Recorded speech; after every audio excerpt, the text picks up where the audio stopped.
Sup nerds, I'm Tom. We're going to talk about a new game called For a Crown, where everybody gets customized sleeves with their crest on it. You can have a little penguin on your sleeve, huh?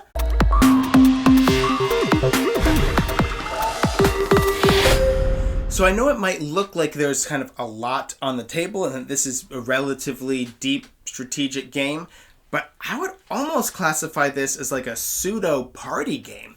Like, it is in the way that, like, I don't know, it's a gateway game. It definitely falls under those categories of, like, Ticket to Ride, Azul, Pandemic, where, like, sure, it's not a, charade style game, but there's a lot, there's strategy, but it's mostly, like, ganging up on people and, like, just laughing about it, rolling a die and going, hup, I get this, f*** you. Hey, f*** you. So what you're going to do is you're going to buy cards in sort of a deck building fashion, but really you're building a shared deck. You're going to buy a card from one of these rows, and they're going to change value over time.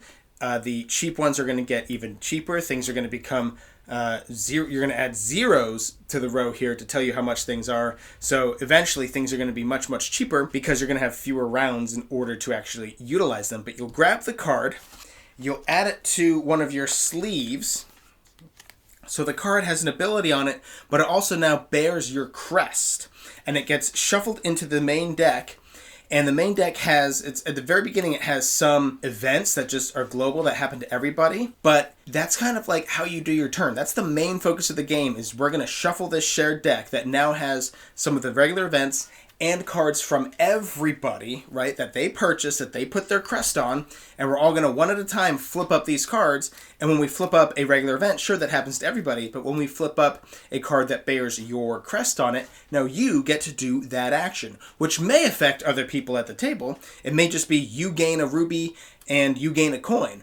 Or it could be you pick another player to lose a ruby or to lose 2 rubies or whatever. And rubies are points. Coins let you buy things to trigger, right? And rubies are points. And then there's these little raccoon tokens that you put in front of somebody because there are events in the main deck that say whoever has the most raccoons in front of them will lose 2 rubies. And then another sort of mechanic in the game is this track here with your portraits on it. This is both turn order for the purchasing phase, but it also affects like your position in terms of points. Some events will affect this, but you can get symbols on cards that will allow you to move up and down, and you do sort of leapfrog. Whenever you move left or right, you always move to the closest available space. So if somebody's there, you'll completely jump over them.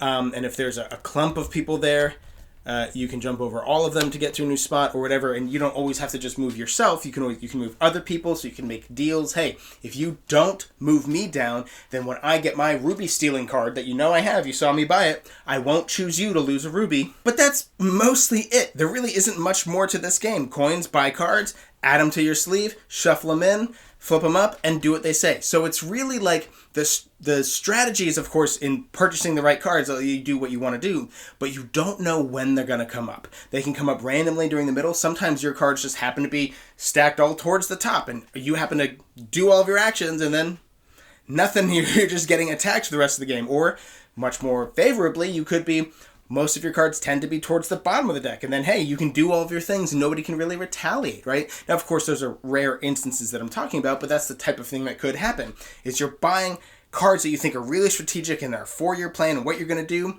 and then they may come out at an inopportune time. Like the whole, you may already be first in line with the paintings thing, and then you bought a card that lets you move their paintings, your portraits, like 2 or 3 times, but you're already at the top. So now that's a different card.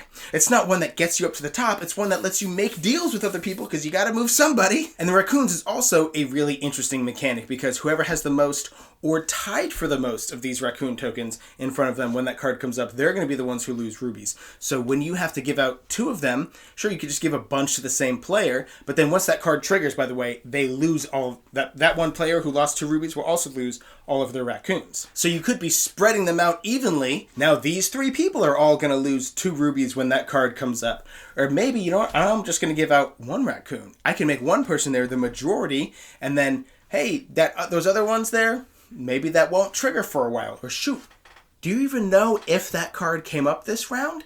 Did it? Is there more than one card in the deck that does that? Because you are adding a new event every round. So there's a lot of like mind games you can play there. And of course the production quality is really great. Everybody gets these little chests, which actually kind of leads me to one other thing I didn't mention is everybody has an heirloom. So you use the chests in the game. That's where you hide your rubies and your coins. So you never know exactly what everybody has. But you know what everybody starts with? Everybody starts with 10 loose rubies and a 10 ruby heirloom, their family heirloom. If they ever get to the point where they have no actual rubies left, they can sell this. They like publicly put it out in the middle of the table and they grab 10 rubies, right? And if you don't sell this at the end of the game, it's still just worth 10 points. So in selling it, they aren't losing anything other than the information that's around the table. Now everybody saw, I saw him get rid of his heirloom, and I saw you didn't get rid of your heirloom, so I know that you have at least 10 coins plus something else, right? You're still spending rubies out from here, and you haven't swapped out your heirloom yet,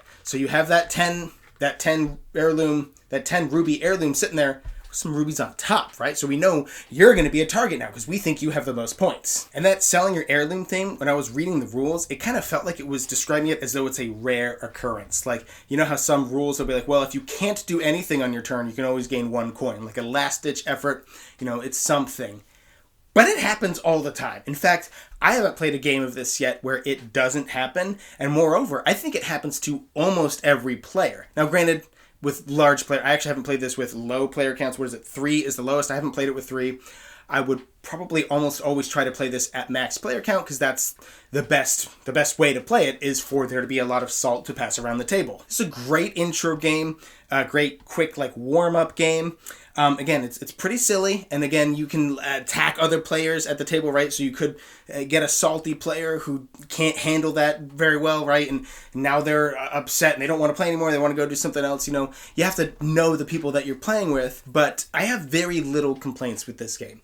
It is not for everybody. It's not the most crazy fun game I've ever played in my life. It's not the best. It's not super crunchy brain burnery. It's just light, relaxing. Maybe that's a bad term, but it's simple, elegant, fun. I really enjoy it, and I think you will too. If you like any of what I was saying in this video, I'm going to put a purchase link to this game in the description box down below. Go ahead and get yourself a copy. Also down there is going to be a link for Game Toppers. They are the sponsor for Neverboard Gaming. But also down there is going to be a button that says subscribe. And if you subscribe to our channel, then you'll never be bored.